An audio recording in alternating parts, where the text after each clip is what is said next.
Como estaban diciendo, ¿verdad? Los miércoles para nosotros es un poquito más difícil que los demás días. ¿Por qué? Porque abrimos la iglesia a las 4 de la mañana y estamos en los periodos de oración de 4 a 5 de la mañana y luego, ¿verdad? Volvemos a las 9 de la mañana con aquellas personas que no pueden ir en la noche. Pues entonces durante el día tenemos ese espacio de 9 a 10 de la mañana y estamos en esos periodos de oración. Pero le damos gracias al Señor por estar aquí. Como nos decían, hemos vencido el cansancio. Espero que nadie se me duerma. Y lo que vamos a hacer es lo siguiente. Si usted tiene su celular, la Biblia en su celular, usted le voy a pedir que la encienda. Si no, usted va a abrir su Biblia porque vamos a estar dando un recorrido, ¿verdad? Y vamos a estar hablando esta noche de las enseñanzas de Jesús.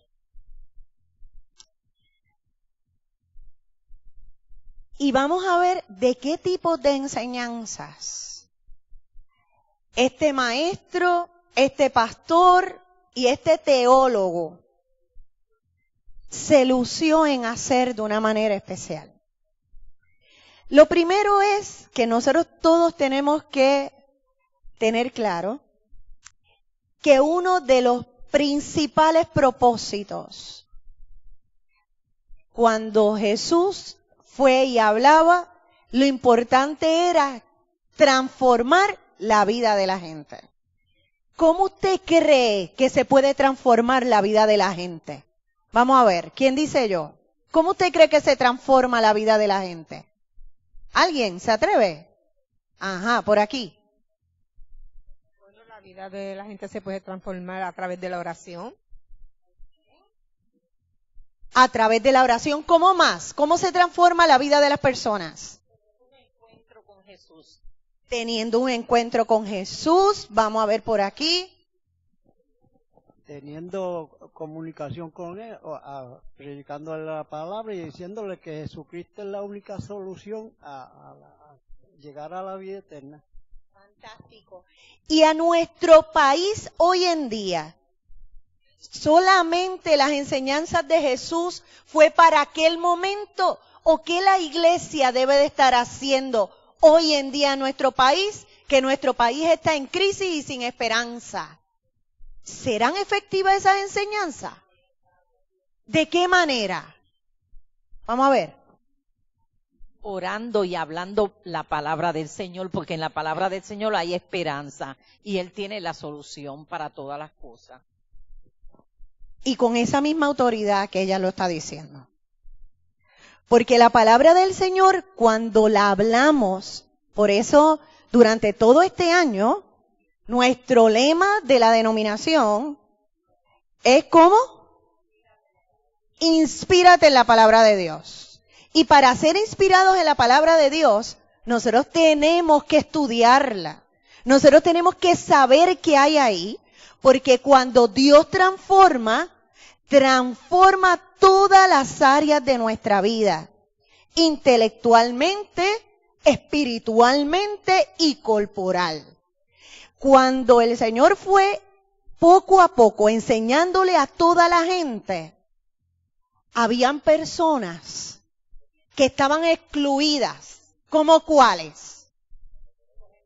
Los enfermos. ¿Por qué estaban excluidos los enfermos? ¿Qué decía? Enfermedad es igual a pecado.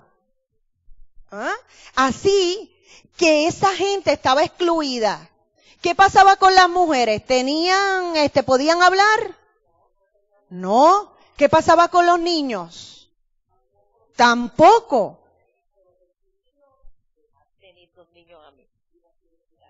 Muy bien. ¿Qué ocurre? También nos dio voz y voto a la mujer. ¡Qué bendición! Los varones no lo dicen tan amén, ¿verdad? Pero una gran bendición, ¿sabe? Pues esta noche nosotros vamos a verificar, a ver, de qué manera nosotros vemos cuán grande ha sido la palabra de nuestro Dios. Yo le voy a pedir a usted que me acompañe a buscar Jeremías. Vamos a ver.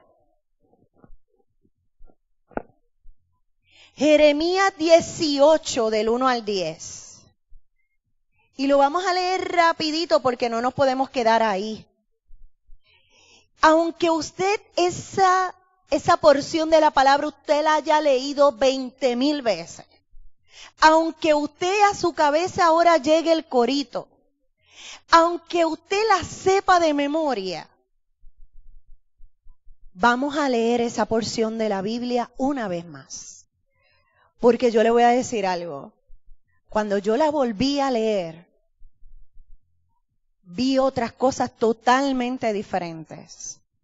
Porque la palabra del Señor, como es eficaz, no pasa de moda, al revés. La leemos hoy, es como si la estuviéramos actualizando todo el tiempo. Así que leemos en Jeremías 18 del 1 al 10. ¿Quién me lo puede leer? ¿Quién dice yo? Voy con el micrófono por ahí.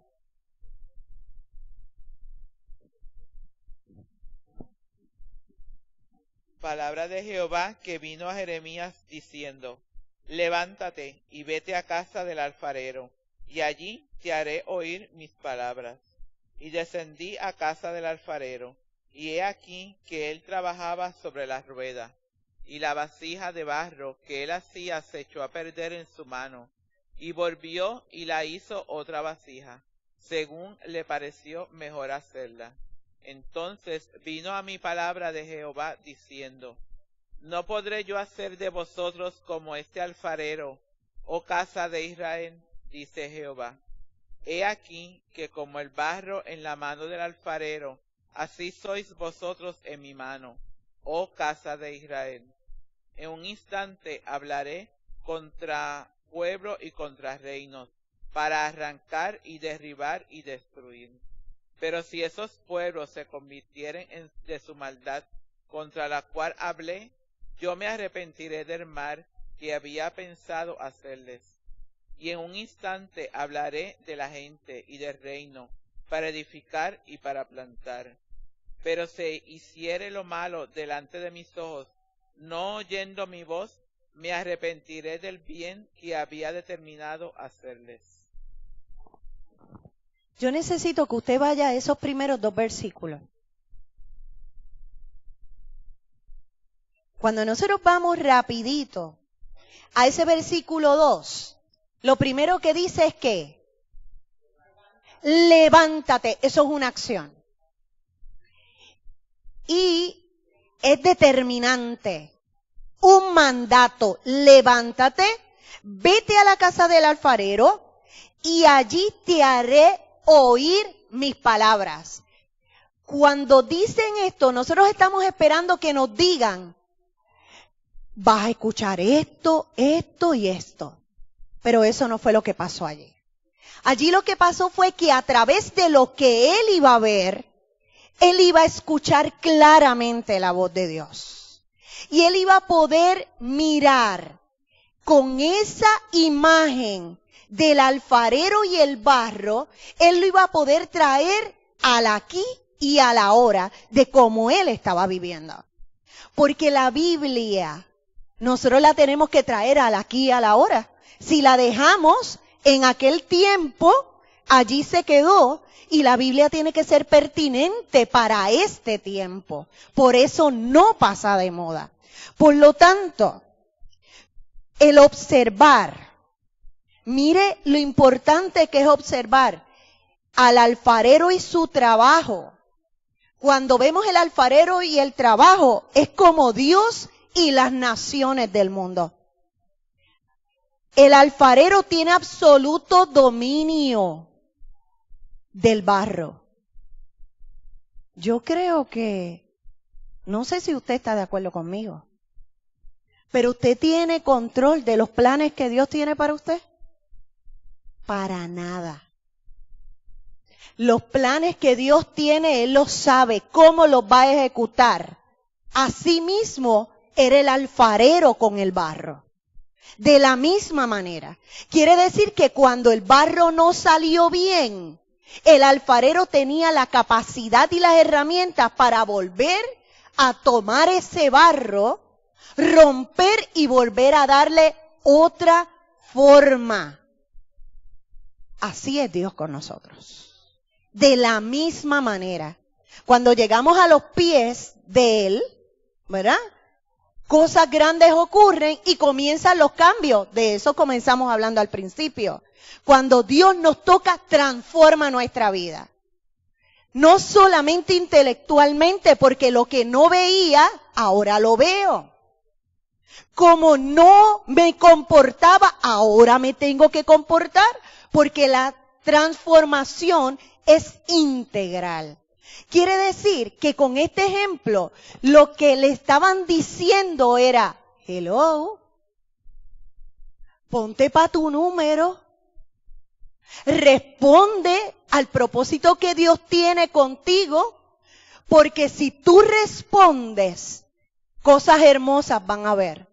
Si no respondes, mira esos versículos, dice, en un instante hablaré contra pueblos, contra reinos, para arrancar, para derribar y para destruir.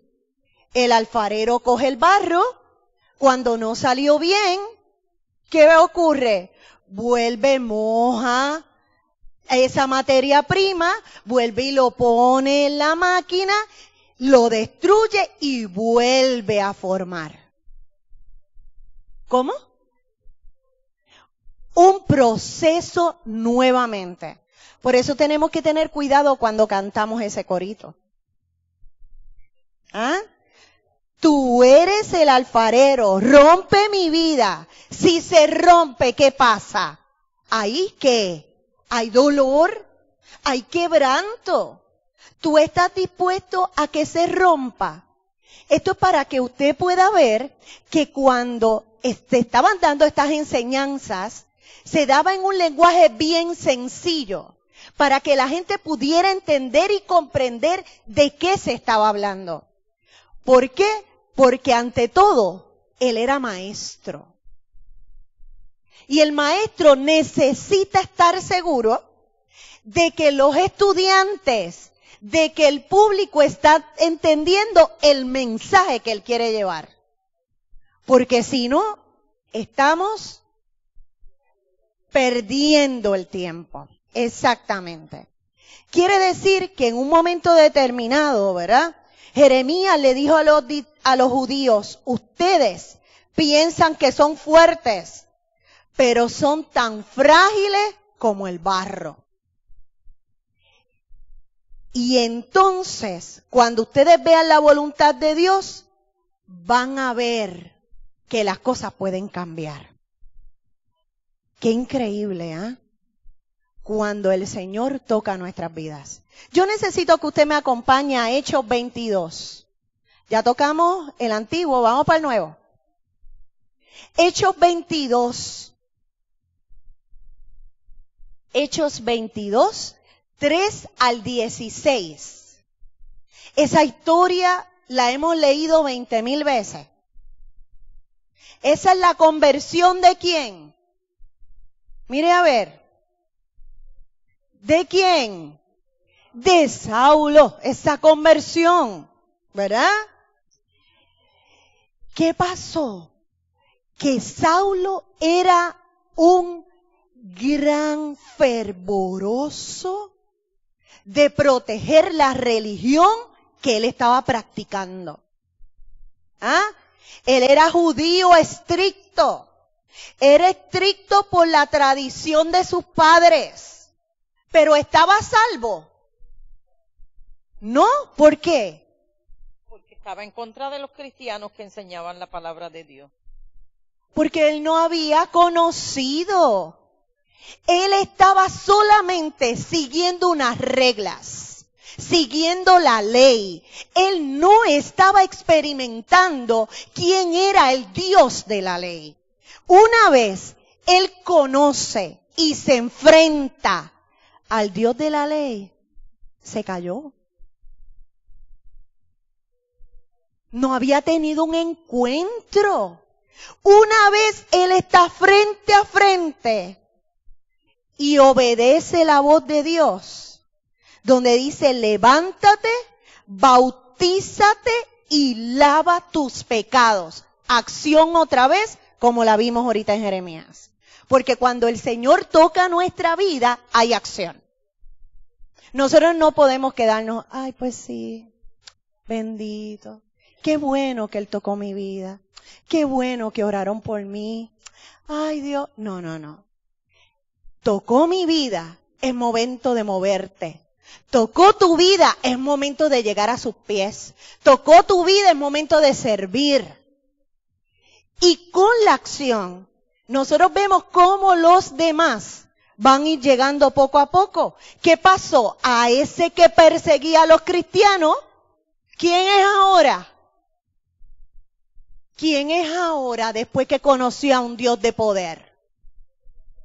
El que predica, el que riega esa semilla para que otros lleguen a los pies del Señor. ¿Qué pasa? Que cuando los demás vieron, dice, espérate que este yo lo conozco. Este era el que estaba por ahí persiguiendo.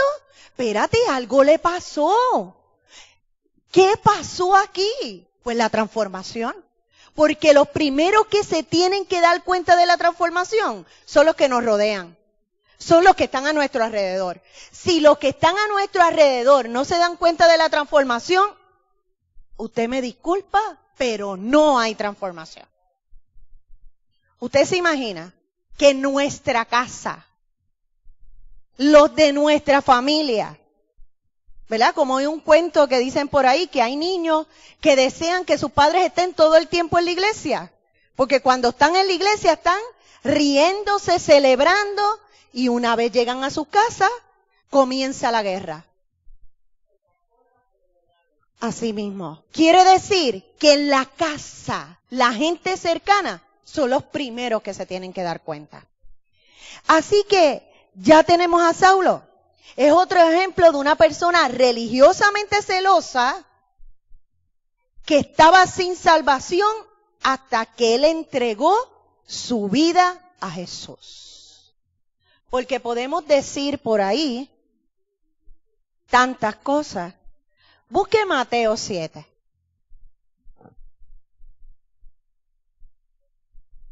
Mateo 7, versículo 15.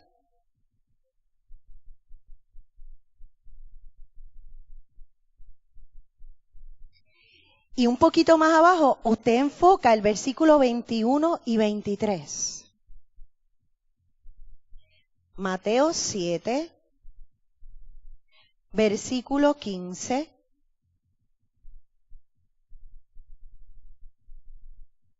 Versículo 15.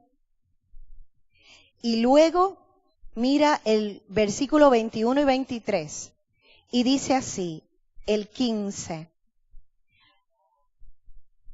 Guardaos de los falsos profetas que vienen a vosotros vestidos de ovejas, pero por dentro son lobos rapaces. Mira el versículo del 21 al 23, ahí mismo. No todo el que dice, Señor, Señor, entrará en el reino de los cielos, sino el que hace la voluntad de mi Padre que está en los cielos. Muchos me dirán en aquel día, Señor, Señor, ¿no profetizamos en tu nombre y en tu nombre echamos fuera demonios y en tu nombre hicimos muchos milagros? Y entonces les declaré, nunca os conocí, apartaos de mí, hacedores de maldad. No todo el que con su boca dice que ha sido transformado, ha sido transformado. Por eso, a mí me fascina decir esta frase. Si tú eres cristiano, que se te note. Mire, no tienes que hablar nada. Se te tiene que notar. ¿Cómo se te nota? En la relación con tus hermanos. ¿Cómo se te nota? En la calle. ¿Cómo se te nota cuando los demás hablan de tu persona? Ojo y cuidado. Porque podemos escuchar muy bonitas palabras, como ocurría en aquel tiempo. Grandes predicaciones, grandes exhortaciones, pero en la esencia vacíos. No por lo bonito que hable, no por las palabras que utilice, necesariamente quien lo está dirigiendo o la está dirigiendo es el Señor. Por eso es necesario la oración. Porque si no, ¿cómo usted va a poder distinguir qué es lo que usted está escuchando? La oración es la llave para usted poder discernir aquello si viene de parte de Dios o si no viene de parte de Dios. Por eso ese versículo, ¿verdad? Los segundos versículos que leímos, del 21 al 23, dice, no todo el que me dice Señor, Señor, entrará. ¿Por qué? Porque está reconociendo que hay alguien grande que es Dios. Lo está reconociendo. Así que cuando usted escucha eso, dice, espérate, que esta persona está transformada. Voy a prestar oído. Ahí ya nuestra actitud cambia. Pero cuando comienza a hablar y no está haciendo la voluntad del Padre, solamente sus propios intereses, ahí nos quedamos fuera. ¿Estamos hasta aquí? ¿Dudas o preguntas? Usted grite. Rápido, diga usted. Lleva tiempo que dicen oración, ¿y dónde dejamos el ayuno? Muy bien. Ajá.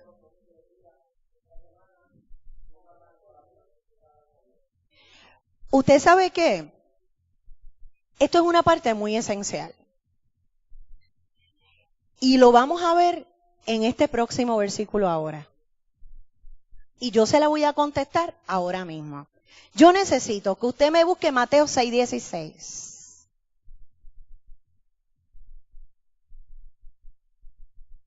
Qué grande es Dios. Estamos en orden. Mateo 6, versículo 16. Y dice lo siguiente: cuando ayunéis, no seáis austeros como los hipócritas, porque ellos demudan sus rostros para mostrar a los hombres que ayunan.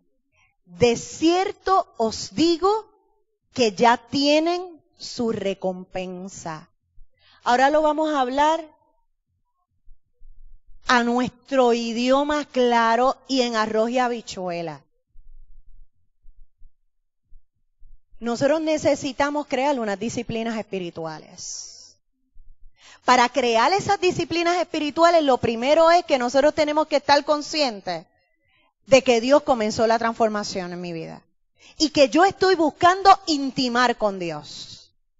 Porque no vale de nada yo decir que estoy ayunando cuando yo ayuno para que los demás sepan que yo estoy ayunando.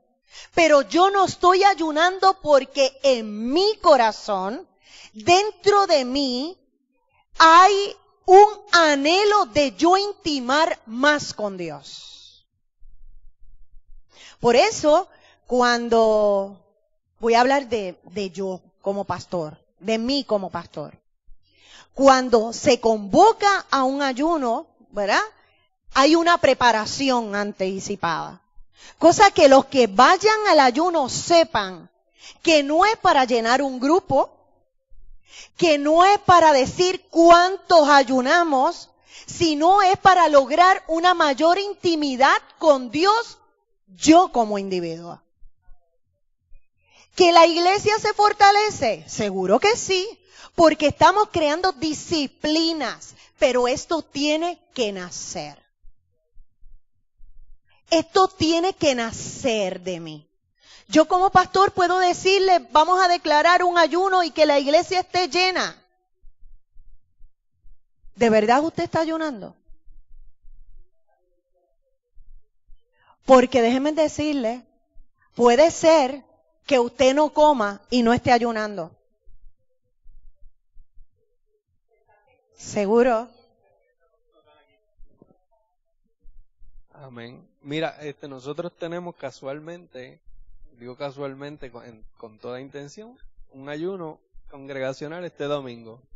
Lo dijimos el domingo, lo anunciamos que el culto, ¿se acuerdan? Que el culto empieza a las 10. Usualmente la escuela bíblica a las 9:30, pero que vamos a empezar el culto a las 10 y esperamos que los hermanos vengan a orar y es un ayuno congregacional. Cuando por lo menos yo lo veo de esta forma, cuando uno ayuna, uno lo que está haciendo es diciéndole al Señor, lo que afecta a mi carne, yo quiero ponerlo en segundo lugar y quiero ponerte a ti primero. Por eso cuando hablan de ayuno, pues rápido se piensa en la comida, ¿verdad? Pero, ¿qué otras cosas afectan nuestra carne? En estos tiempos el Facebook, y yo podría hacer un ayuno de Facebook, ¿para qué? Para decirle al Señor, ese tiempo que yo le dedico al Facebook, te lo voy a dedicar a ti, ¿eh? Y ahí tú estás sacrificando tu carne y estás poniendo el espíritu por encima. Así que yo lo veo una forma, el ayuno, de decirle a Dios, para mí, tú eres lo más importante. Y aprovecho y vuelvo a anuncio que el domingo tenemos ayuno congregacional. Esta dinámica, voy por aquí. Y yo diría que el ayuno se hace con el propósito de uno estar bien delante de la presencia de Dios y agradarle a Dios. Y tiene que hacerlo con sinceridad porque Dios conoce los corazones y Dios sabe quién es quién. Él conoce los corazones y sabe lo que uno hace. Esto que estamos hablando es bien importante porque vamos a contestarnos una pregunta en este instante. Mire cuánto mide nuestro país. Hágase la pregunta, de aquí mismo este pueblo, piense cuántas iglesias hay aquí en este pueblo, porque yo sé la del mío. En las del mío hay 30 iglesias, y es pequeño, 30. Cuando nosotros miramos tanta iglesia que hay a nuestro alrededor, estaremos todos dándole el primado a Dios. Estaremos todos con transparencia delante del Señor. Estaremos todos creando unas disciplinas espirituales, buscando esa cercanía con Dios. Porque yo les aseguro algo, si fuera así nuestro país, la criminalidad seguiría bajando. En nuestro país, la droga seguiría bajando. En nuestro país no hubiera tanto corrupto, porque saben en quién han creído. ¿Qué ocurre? Cuando nosotros vemos el momento del ayuno, es bien fácil decir, yo estoy ayunando, yo no voy a comer. No voy a comer, pero tampoco oro. No estoy comiendo. Miren, vamos a coger a los jóvenes. Dígale al joven que ayune del celular. Esto es algo de infarto cardíaco. Esto es algo ya los últimos tiempos. Y a lo mejor usted dice, ay, pero algo tan sencillo, dependiendo la edad que usted tiene. Pero déjeme decirle, a mi mamá ya yo no la puedo hablar ya yo no la puedo llamar. Ahora le tengo que enviar un mensaje de texto o por WhatsApp. Porque entonces ella me contesta por ahí en vez de yo llamarla, porque si la llamo no me contesta. Le envío el mensaje de texto y automáticamente es leído. Y yo, explícame, de eso estamos hablando. ¿De qué vale que nosotros paremos de comer si nosotros no le estamos dando el primado a Dios? Cuando nosotros hacemos este alto, por eso dice, cuando ayunéis, no seáis como los hipócritas. O sea, cuando vamos a ayunar, ese espacio es un espacio de intimidad con Dios, donde le estamos diciendo al Señor, Señor, yo estoy haciendo este sacrificio porque anhelo que tú te reveles a mi vida, porque anhelo una cercanía contigo, porque mi alma te necesita. Yo tengo hambre y sed de ti, porque lo demás es académico. ¿Sabe? En mi casa, raro los domingos, alguien desayuna. Bien raro. Y yo le doy gracias al Señor, ¿verdad? Porque cuando uno hace las oraciones, uno tiene que saber cómo pedirlas. Así que yo le pedí al Señor algo especial y el Señor me lo ha concedido. Mi esposo es el que brega con la cocina y yo le doy gloria al Señor. ¿Verdad? Yo le alabo todos los días y le bendigo, porque Él brega con la cocina. Eso fue un trámite que hicimos hace mucho tiempo cuando estábamos estudiando en el seminario. Todo quedó muy bien, así que seguimos con eso. Y si Él es feliz, yo también soy feliz, imagínense. ¿Qué ocurre? Los domingos por la mañana yo bajo a las 6 de la mañana. Yo vivo pegado a la iglesia, así que bajo a las 6 de la mañana. Y ese es un espacio mío. Pero los demás van bajando y uno que otro, principalmente la nena es la que desayuna, los demás no. Y ya ellos saben, no porque yo les dije tienen que ayunar, porque ellos sienten que ese espacio de levantarse, de intimidad con Dios para bajar a tocar uno la batería, tocar el otro el bajo, son espacios de ellos. Pero cuando hay alguna reunión y hay que quitar el celular, las caras estarán montadas, pero también hay que hacerlo. Tenemos que educar. Por eso es que él era un gran maestro, porque él estaba educando. Y cuando se educa, es como si nos cogieran el chip y lo sacaran y nos pusieran una memoria nueva. Y en lo que eso se va codificando, se tarda. Y da trabajo. Porque es un proceso. Por eso cuando llegamos a los pies de Cristo, esto no es miel sobre hojuelas. Esto es un proceso que según vamos acompañando a ese creyente, va adquiriendo una madurez espiritual, y poco a poco esas disciplinas espirituales, si nosotros como iglesia los acompañamos, van a ser parte de ellos. ¿Qué quiere decir? Que cuando estamos, yo espero que le haya contestado la pregunta. ¿Contesté? Cuénteme. Vuelvo. Y no se lo digo a nadie, está ayudando, ni a la esposa mía. Y ayudo con muchas personas que tienen la iglesia y le pido a Dios. ¿Eso es importante? ¿Usted sabe por qué?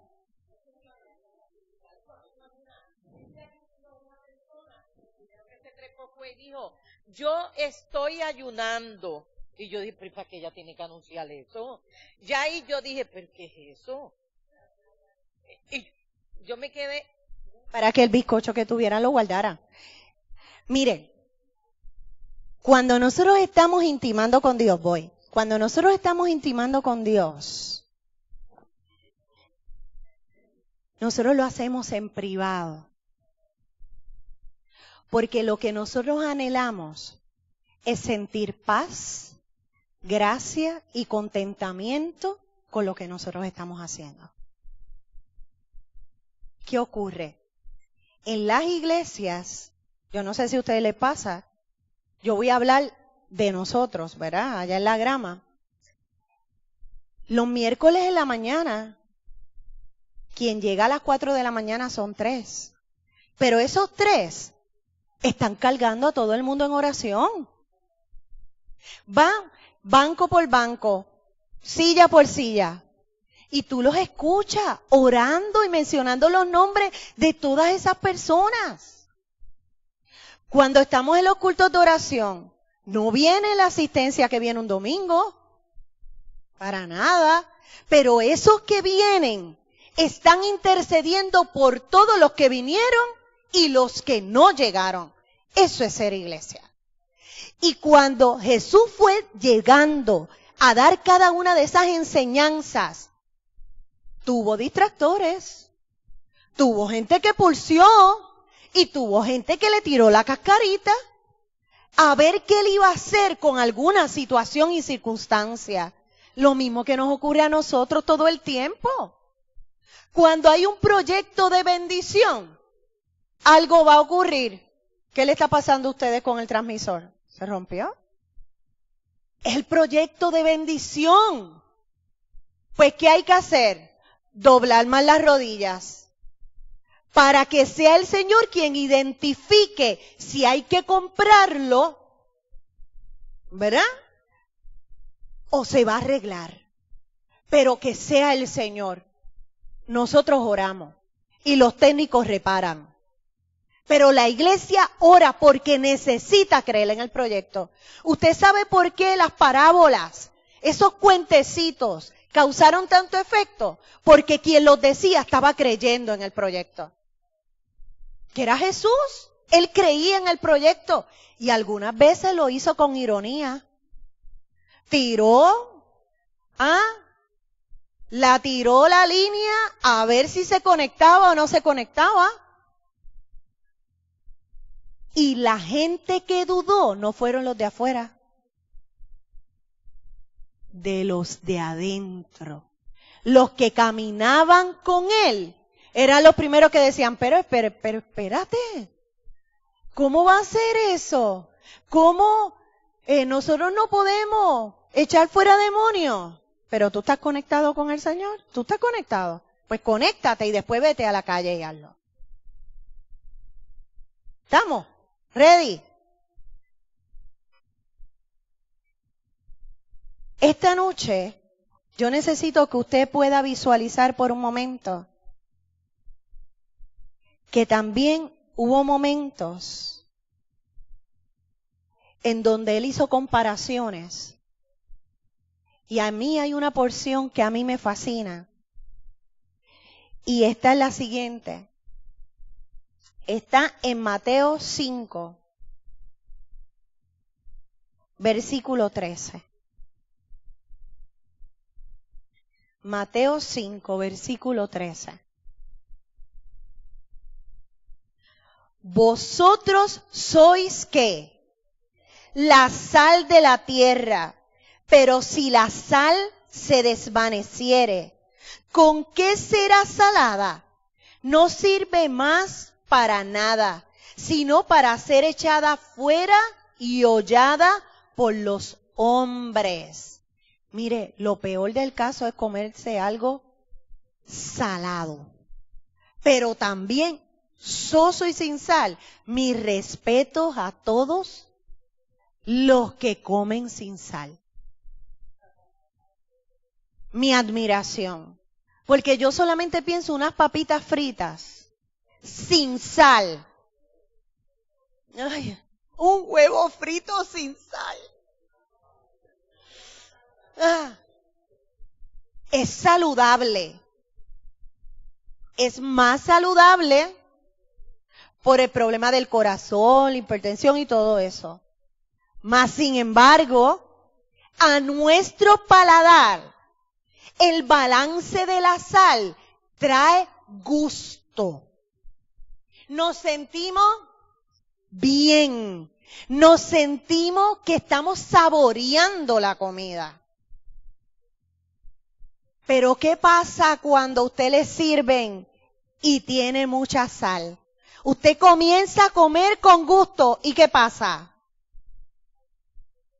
el gustito como que me empiezo a tardar, comienzo a beber más líquido y estoy mirando a ver qué cosas hay cerca para yo verificar a ver cómo puedo desaparecer la comida del plato sin que nadie se dé cuenta. Pues mire, así mismo somos nosotros los cristianos. Nosotros tenemos que tener un buen sabor a la gente. A nuestro país en este momento, Puerto Rico nos necesita. Puerto Rico nos necesita porque los que tenemos la sal somos los que hemos sido transformados por el poder del Señor y somos los que no nos podemos callar de cuán grande y maravilloso es el Señor. Piense por un momento cuánto el Señor le ha bendecido. Por un instante nada más. Por un instante piense cuánto Dios le ha bendecido. Sea joven, sea niño. Miren, esta semana uno de los nenes se cayó de la iglesia y se rompió el radio, ¿verdad? En el bracito, un huesito del brazo.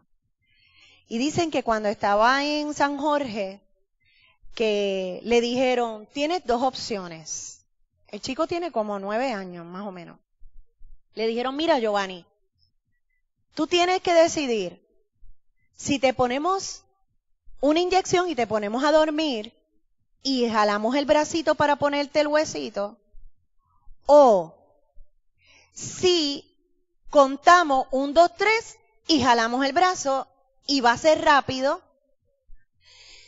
porque si te ponemos la inyección hay que esperar que tu cuerpo reaccione y nos vamos a tardar un poquito más. El chico es bien cobarde. Y el chico miró y dijo, ¿cómo va a ser el brazo? ¡Clac! ¿Y es rápido? Sí, es rápido. ¿Usted me lo promete? Sí, te lo prometo, es rápido. Pues sin la anestesia. Ok, pues la mamá por la cabeza, el papá por las piernas. Y él empezó, Señor, yo creo en ti. Señor, no me dejes. Señor, tú fuiste por mí en la cruz, Señor. Señor, tú fuiste. Y él siguió alabando y alabando. ¡Clac! Ya.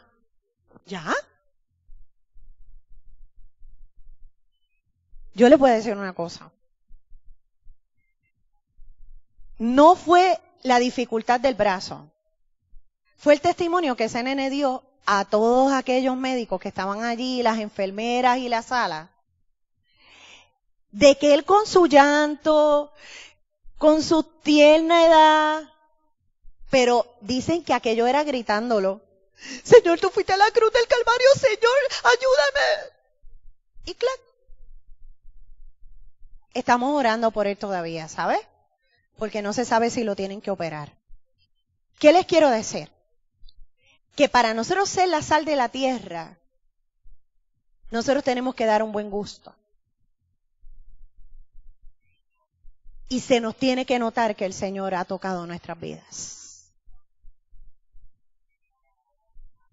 Cuando hubo las dificultades para llevar a Jesús a la cruz, era necesario sacarlo del medio.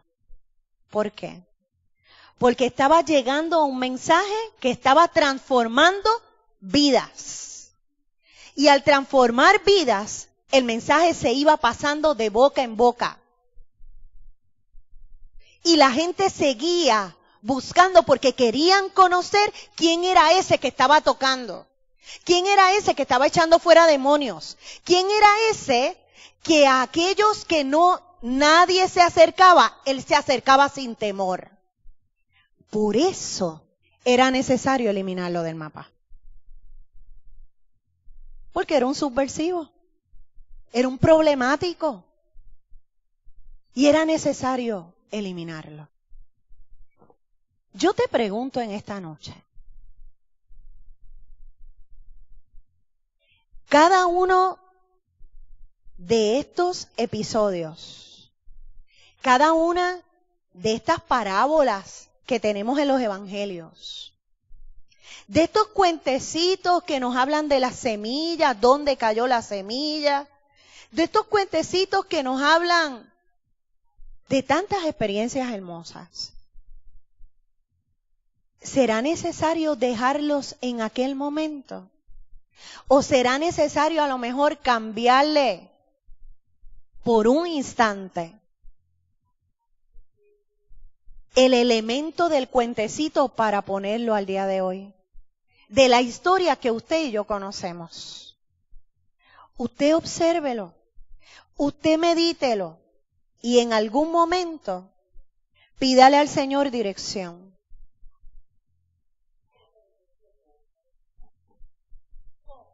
Que usted dice cambiarlo a los elementos de hoy. Ay, María, te tengo el cuento rápido. Cuando nosotros estábamos orando, el grupo que nos tocó, yo creo que había más de 3 personas que dijeron que por las personas que estaban orando eran pacientes de cáncer. ¿Verdad que sí? Más de 3 personas dijeron que eran pacientes de cáncer. Esos motivos de oración. Esta es una enfermedad que está arropando nuestro país. ¿Qué crea en una familia cuando hay solamente la mera sospecha? ¿Qué crea? Preocupación, ¿qué más? Inseguridad, angustia, ¿qué más crea? Ansiedad, depresión, ¿qué más crea? Desbalance familiar, empezó el tira y jala de todo el mundo. No hay dirección. Nadie tiene dirección, hay incertidumbre. Los días no pasan cuando estamos esperando un diagnóstico. Mire, tan pronto le dicen a usted que le están haciendo una biopsia, ya usted se está sintiendo todos los síntomas que usted nunca se había sentido. Ahí se comienza confiando en el Señor, porque somos seres humanos.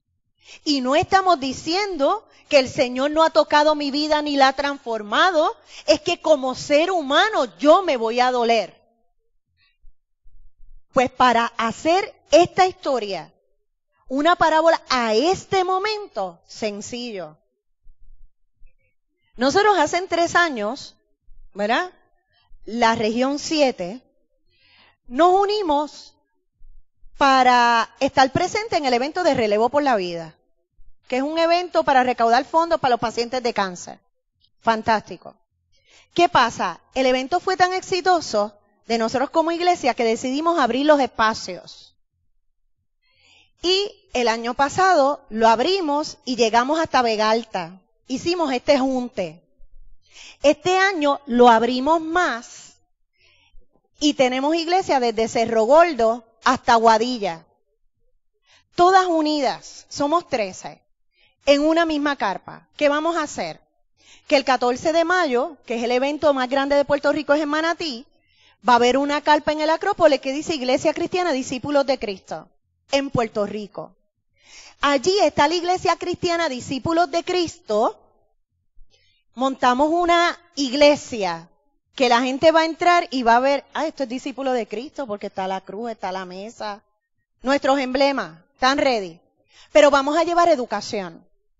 Pero algo bien importante, vamos a estar orando de manera constante desde las 5 de la tarde hasta las 6 de la mañana del otro día. Y hay iglesias que tienen por 1 hora, están con un programa en esa carpa. ¿Qué ocurre? Somos la sal de la tierra. Y le vamos a echar el ingrediente. ¿Cuál es el ingrediente? Cristo. ¿Cómo vamos a ir allí? A darle abrazo a la gente. Cogemos y ponemos un cartelón, todo el que necesita oración. Y miren, se han atendido más de 200 personas para oración. ¿Por qué? Porque nosotros no nos podemos quedar en que qué grande y bueno es Dios. Eso oramos. Pero aquí hemos visto una y otra vez que el Señor nos manda a la acción. Y tenemos que salir de nuestra área de confort. Entonces materializamos esas enseñanzas. ¿Cómo la materializamos? Saliendo de nuestra área cómoda. Y llegamos allí, hacemos un sacrificio. Estamos tantas horas caminando, alabando a Dios, y cuando salimos en la mañana, cada cual va para su iglesia, para el culto. ¿Sabes? Terminamos el culto. En mi caso, yo termino el culto. Él se va a dormir toda la noche, pero yo me quedo. Yo termino el culto, pero hasta ahí yo llego. Hasta el otro día, recuperando fuerza. Nosotros tenemos que mirar estas enseñanzas y tenemos que materializarlas, porque a eso nos mandó el Señor. Bien, dudas, preguntas, comentarios. He tratado de ir corriendo a través de diferentes áreas, ¿verdad?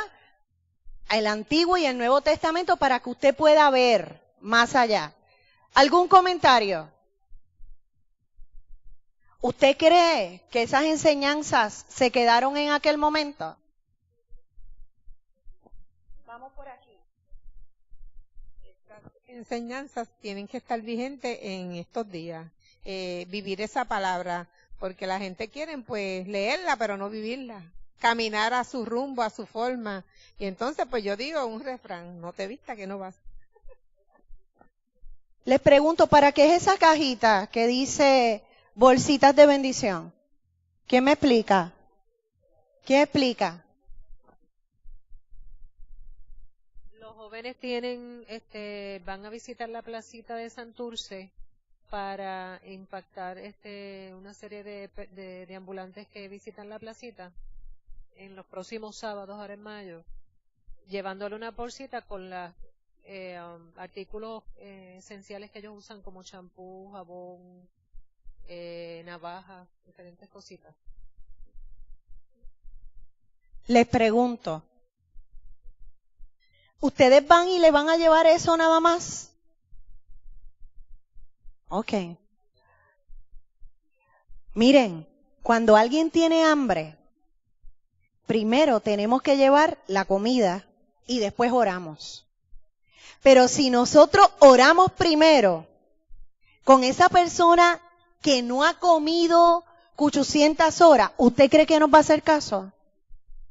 Cuando le damos la comida, como cuando ustedes le van a llevar esos útiles, esas cosas que van a ser necesarias, a lo mejor alguien les va a decir, ¿eso lo van a vender? Mire, lo más importante que ustedes le están enseñando a sus jóvenes, que hay que salir de su área cómoda y hay que llegar a la necesidad. Lo que ellos hagan con lo que lleven, eso no es lo importante. Lo importante es llevar el mensaje de estamos aquí, pero también la oración. Y poco a poco veremos cómo nuestro país se sigue levantando. Porque yo sigo diciendo, Puerto Rico se puede levantar. Nos pueden pagar la deuda y ese no es el issue en nuestro país. Ese no es el issue. Nosotros tenemos que saber en quién hemos creído. Nosotros tenemos que saber que creemos en un Dios de poder, en un Dios que transforma, en un Dios que sana, como lo hizo en aquel tiempo, lo sigue haciendo en este tiempo. Pero si nosotros como iglesia no lo creemos, estas enseñanzas son huecas. Se quedaron ahí. Y es bonito cantar, pero vívelo. ¿Usted sabe por qué nuestras iglesias no se llenan? Porque nosotros nos callamos. Si nosotros calláramos todo lo que Dios hace por nosotros, a todo el que nos rodea, no es fanatismo, es la realidad. Porque cuando usted está en algún lugar, alguien va a llegar donde usted con una crisis. Aprovecha y háblale de la esperanza del Señor. Aprovechale y háblale del amor del Señor. Y todo lo demás llegará en su tiempo. ¿Dudas, preguntas, comentarios? Gracias, mi gente. Dios les bendiga un montón.